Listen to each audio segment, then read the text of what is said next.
се говорим, че сме без това. Така.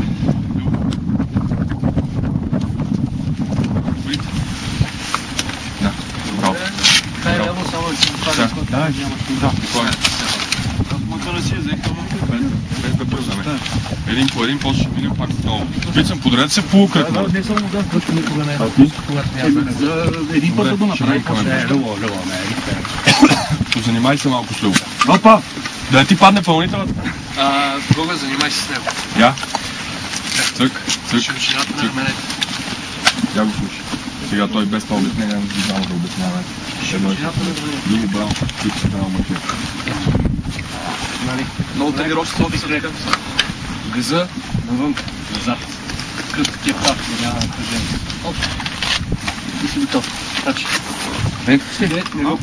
Тия ръкавици са ме големи. Садома. Кажи ме колко. Оп!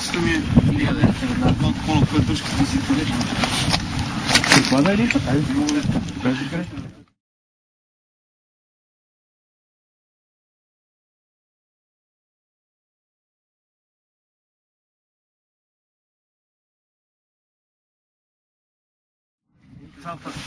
Виж, пушката и че на една точка.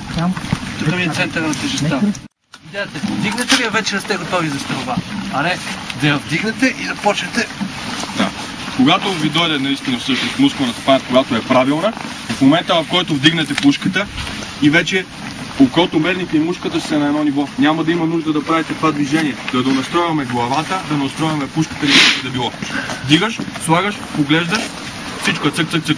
За тия, които са бързомерци, е малко по-лесно. При тях малка грешка се допуска. Нали? В смисъл, където и да е точката по стъклото, вие ще оцелите където е на точката на целта. Това е предвид. Нали? Няма да имате нужда от много донагласене. Тия, които са с такива мерни прибори механични, там е доста важно. Така, Марко, ръката малко по-широко. Мисли коленете. Скиорска стойка. Така, давай сега. Може ли напред? Да, може. Наведи си напред тялото от кръста нагоре.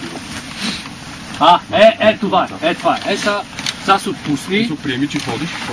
Не, пусни пушката. Значи ходиш така, виж. Малка цел. Леко се бираш коленцата, леко приклякаш и с лекото приклякане плавно, всичко трябва да ти е плавно. Разбираш, не прави това. Малка човек като пипна система и почна да го прави вече като спорта. Не, че нещо. Просто се изкапва, не е причината. Значи виж, моят ти е една идея по-напред. Пред друга, моят ти е така, ако ти водам. Не трябва да си движиш, пак трябва да си движиш. Защото като го изнесеш, при боята той не че трябва да си...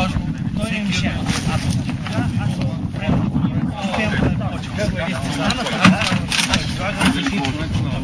Излагам скокерите да се връщат.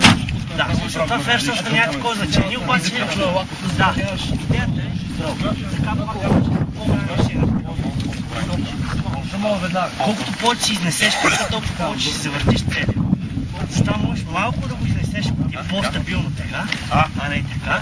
Това е бомб, да, обаче не повече от това. По-удобно ще е. Една идея, но не е цяло. Да, не крачка. Ще му го донапълниш. Я всъщност Няма. Ето ти си завъртиш целия. към мен. Добре, аз съм ти мишена. Застани така. Ето така, към мен. Изцяло. Прикладвай. Въртиш се пак. Стой момент. Добре, не, той аз ще го завърта. Стой като мишена.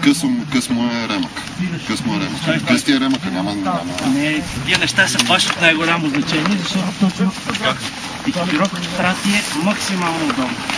Не се разпръскваме само да сме много. Сега застани, прицели си в него. Добро, действай. Не. Хвана малко по-навътре. Навътре. Ето така. Значи торсът трябва да е към него. Торсът трябва да сочи към него. Пушка и торс. Ето виж аз как съм към него. Не съм така. Извъртане. Какъв е принцип? Жолян показва защо не трябва да се извъртиш. Първо, приклада няма много добър контакт. Второ, ако виж колко малко контакти. Просто това е нищо. Второ, не е по уста. Уста на М4-ките, принцип там, където удря отката е абсолютно по уста на цевта. Така, Трето, при евентуален изстрел, ако истинска пушката, отката ще се опитва да го завърти настрани. И пушката съответно се мести, виж, и той няма никаква устойчивост просто. Няма никаква в момента да го буташ, нищо не се случва. Колкото и добре, примерно да съм я хванал отпред и отзад. Така, ето, я държиш? Да. Гледай, виж как се измества настрани. Я застани сега както трябва. Къде е в момента отката? Остана цевта, пряко в цялото му тяло. Цялото тяло, масата на цялото тяло успокоява отката. Какво имаш? Гледай, никакво местене. Минимално. Това е. Никакво завъртане на тялото.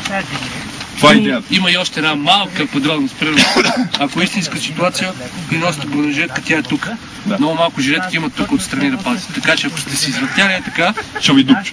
Вие сте се точно с това, което нямате никакво прикритие, сте се нагъзали към човек. Сега, следващото нещо, аз преди малко на Любо му обясних е това, защо стойката е важно да не е широко разкрачена. Значи, когато с някаква в смисъл центъра на тежестта, по принцип ти е по средата. Когато си разкрачен на това, което са ти раменете, гледайте сега какво се получава. За да се преместиш, ти трябва да балансираш центъра на тежестта. Тоест искаш да направиш крачка напред, крачка назад, примерно, не залиташ много. Как се демонстрира елементарно това нещо? На ширината на раменете са ми краката. Дигам единия крак и плавно падам. Нали? Нормално, защото съм само на един. Така.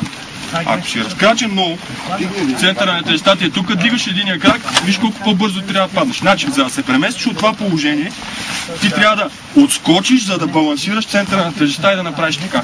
Тоест, ширината и раменете е най-правилното нещо. Пушката подскача много, това е номера. Той ти подскачаш, той ти съответно виждаш така, разбираш? Значи идеята е следната.